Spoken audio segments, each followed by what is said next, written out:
Uh, saya luruskan kembali, opini tentang Taliban itu tidak masuk kepada pokok keimanan. Oke, sepakat? Maka teman-teman boleh berbeda dengan saya mengenai opini ini, karena ini hanya sebatas opini. Namun, saya alhamdulillah diizinkan Allah untuk mengerti berbagai bahasa, sehingga saya mengerti pemberitaan di Timur Tengah. Hampir setiap hari saya mendengarkannya. Ternyata di pemberitaan mulai Al Jazeera sudah berbeda dengan RT News, beda lagi dengan France yang bacanya apa tuh France 24 ya, tapi pakai bahasa Perancis, saya lupa cara bacanya, France gitu ya. Terus ada beda lagi dengan Al Arabiya News, ada lagi Al-Ghad, macam-macam, dan itu opininya beragam. Kalau kita tidak tahu peta pemikiran di Timur Tengah, kita bingung juga ya. Ternyata antara pemberitaan, pusat pemberitaan ini juga punya kecenderungan politik dan ideologi yang mereka sisipkan dalam memberitakan itu.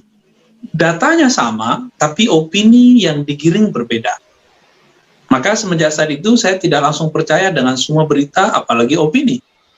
Maka teman-teman nanti jangan langsung percaya dengan opini saya, ya.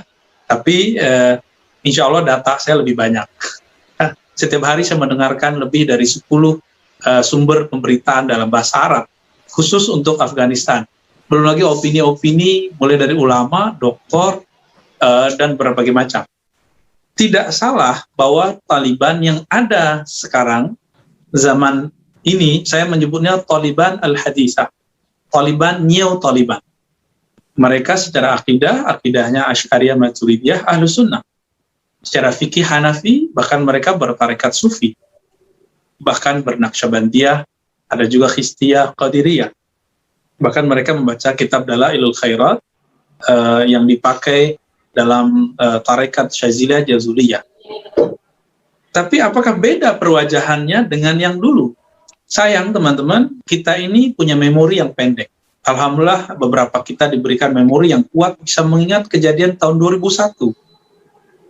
Atau awal Taliban muncul, beritanya bisa kita track kembali ke belakang, atau kembali kejar ke belakang. Tahun 2001, Taliban itu beda dengan Taliban hari ini. Taliban yang zaman itu, dalam bahasa saya, berselingkuh dengan Al-Qaeda, lalu menyelamatkan tokoh yang sudah dianggap teroris bahkan dari negerinya sendiri, yaitu Saudi, Osama bin Laden. Kita tidak akan membicarakan dia ini teroris atau apa, tapi dia kemudian menyelamatkan Osama bin Laden, yang mana Saudi sendiri tidak suka dengan sosok itu, apalagi Amerika, yang merupakan teman Saudi di belakang. Cuma kan dia nggak ngasih tahu. Ya. Sekarang Taliban ini agak berbeda. Maka saya punya opini yang lain. Amerika ini punya dua kaki, jadi dia punya dua wajah. Dia punya wajah kepada Taliban, dia punya wajah yang lain kepada yang anti-Taliban. Ini mirip-mirip ketika UK, Inggris dulu pro kepada Sharif Hussein di Mekah, dan juga saat yang sama mendanai keluarga Saud yang sekarang menjadi kerajaan Saudi. Di zaman dulu Mekah, Madinah tidak dikuasai oleh Saudi, tapi oleh keturunan Rasulullah, yaitu Sharif Hussein. Karena Sharif Hussein ini tidak bisa diatur, tidak bisa digerakkan sesuai dengan kepentingan penjajah Inggris, maka yang dipersenjatai secara mutlak, secara full, penuh, itu adalah keluarga Saud. Maka pada gelombang yang ketiga, kebangkitan Wahabi, jadi Wahabi ini mengalami 3 kali gelombang. Yang ketiga, bertepatan dengan Turki Utsmani hancur, mereka bisa bangkit karena berkesesuaian dengan bantuan Saudi yang full, bantuan UK, Inggris yang full kepada kelompok Saud. Tapi keluarga Sharif Hussein tidak lagi dibantu. Saya tidak tahu sekarang apakah Taliban akan diperlakukan seperti pemerintahannya Sharif Hussein. Ya, ada kesepakatan, tapi untuk menghancurkan mereka. Kenapa? Karena Taliban sekarang datang dengan perwajahan yang mungkin beberapa pemberitaannya tetap sangar, tapi kita melihat mereka masuk ke Kabul itu dengan wajah yang lebih santun, dan dia kemudian memberikan kebebasan untuk perempuan untuk beraktivitas, berperan dalam politik, tetap dalam koridor syariat yang mereka pahami tentunya. Berbeda dengan 2001, sangat berbeda ya. Maka secara opini, teologis, mazhab, mereka betul aswaja. Namun politik itu teman-teman, dia bukan bagian dari keimanan. Karena politik bukan bagian dari keimanan, Taliban yang kalau ada di Indonesia, mungkin Taliban ini akan dibenci, karena Indonesia ketika pemerintahnya pro-Cina itu dianggap pro-komunis. Sekarang Taliban langsung di-backup oleh China. Siapa di antara kita yang bilang Taliban pro-komunis? Inilah opini politik. Opini politik itu bisa digiring kemana saja. Nah, saya boleh mengatakan, oh itu cuma strategi. Kenapa di Indonesia kita nggak boleh bilang begitu? Ketika kita ngomong begitu, kita dibully oleh banyak orang. Itulah brainwash, keberhasilan brainwash di satu negeri. Kalau orang yang paham, dia senyum-senyum aja. Ya, ketemu orang begini lagi. Gitu ya. Maka opini ini bisa jadi berubah dalam beberapa hari ke depan karena berita itu berkembang terus. Kita tidak boleh menjadikan opini itu sakral, karena opini itu bagian dari cabang akal. Akal ini bisa berubah-ubah tergantung data yang dia peroleh dan cara mengolah data. Maka jangan pernah benci kepada ustadz yang tidak satu opini dan kita dalam masalah politik, atau kita terlalu membela dan mendewa-dewakannya karena dia satu hasrat politik dengan kita. Jadi bagi saya Taliban, aswaja, Ahlus Sunnah, tapi perjuangan mereka berat karena mereka sedang mengagendakan berdirinya negara Islam, dan itu tidak akan diridhoi oleh musuh-musuh Allah. Kita doakan saja yang terbaik untuk sahabat kita, teman-teman kita yang ada di Afghanistan. Semoga mereka diberikan kedamaian oleh Allah Subhanahu wa taala. Amin ya rabbal alamin. Izin bertanya, adakah tips bagaimana upaya kita untuk mengajak kawan berakidah Khawarij ini untuk bisa kembali pada Ahlus Sunnah? Oke. Orang yang menjadi Khawarij, dia biasanya lewat brainwash. Brainwash itu cuci otak yang menggunakan media tertentu. Misalnya medianya adalah pendalilan. Kita lihat dalil apa yang membuat dia dulu berubah. Jadi dia mirip dengan hipnosis. Hipnosis ini media apa yang digunakan, nanti media yang sama digunakan untuk memprogram kembali isi otak. Jadi orang-orang yang terjebak kepada satu aliran, itu bisa di reprogramming kembali. Jadi dia bisa diprogram kembali dengan cara apa? Karena tadi dia di brainwash, dicuci otaknya lalu diisi dengan akidah-akidah Khawarij, maka dengan cara yang hampir sama tapi dosisnya harus lebih kuat, itu kemudian baru bisa diprogram ulang supaya kembali ke Ahlus Sunnah misalnya. Contoh begini, ada kawan saya menjadi Khawarij karena dia ketemu seorang ustadz yang sangat jago hafal dalam indeks Quran.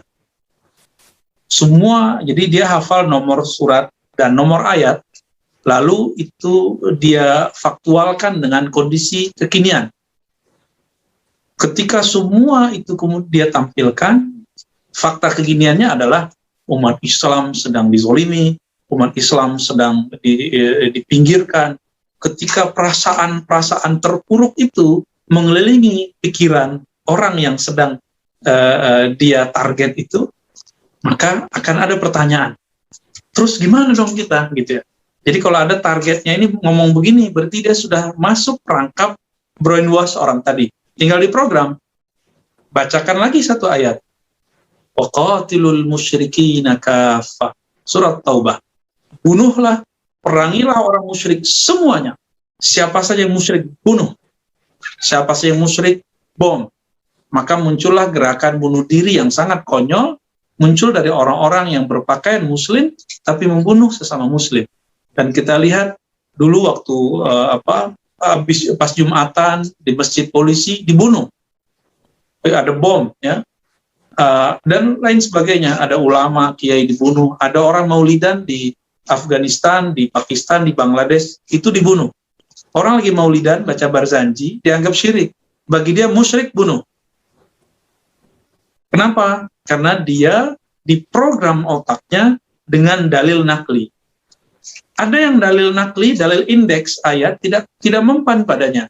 Yang mempan adalah rasionalisasi pemikiran. Berarti orang ini brainwash-nya lewat dalil akli. Jadi kalau ada satu ayat, kita harus merasionalkan dulu maksud ayat itu apa, faktualnya bagaimana. Jika tidak termakan dalam pikiran dia akan menolak. Ini akan lebih sulit daripada orang yang tadi. Jadi pengalaman saya berhadapan dengan orang-orang yang sudah terjebak dalam satu aliran, jika mulainya dari akal, maka kita harus punya satu ilmu, namanya ilmu logika, ilmu mantik. Sayangnya, orang-orang ini, orang-orang yang kelompok pertama, mengharamkan ilmu mantik. Akhirnya selama-lamanya lah mereka terjebak di kegagalan berpikir itu. Ya. Itu sebenarnya yang terjadi ya, dan ini jarang saya jelaskan di beberapa majelis, bahkan mungkin ini yang pertama kali saya jelaskan kenapa ada orang terjebak dan susah keluar. Bagaimana cara keluarnya? Itu tergantung dia terjebaknya dengan dalil yang mana, dalil akli atau dalil nakli.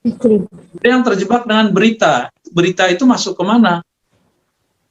Berita itu masuknya ke akli, maka dia harus digempur dengan berita yang baru, yang juga lebih menarik. Ada bukan dalil akli dan naklinya yang penting bagi dia, tapi sosok yang dia figurkan ketika membawakan dalil akli dan nakli.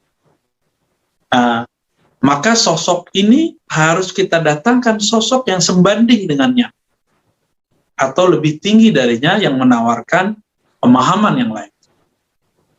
Misalnya gini, sama-sama tamatan Timur Tengah, tapi kok beda? Sama-sama Habib, kok beda? Sama-sama kiai, sama-sama dokter, kok beda? Nanti dia akan bingung sendiri.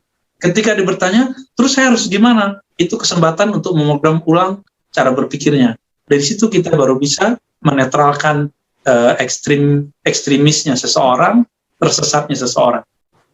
Itu teorinya, gampangnya begitu.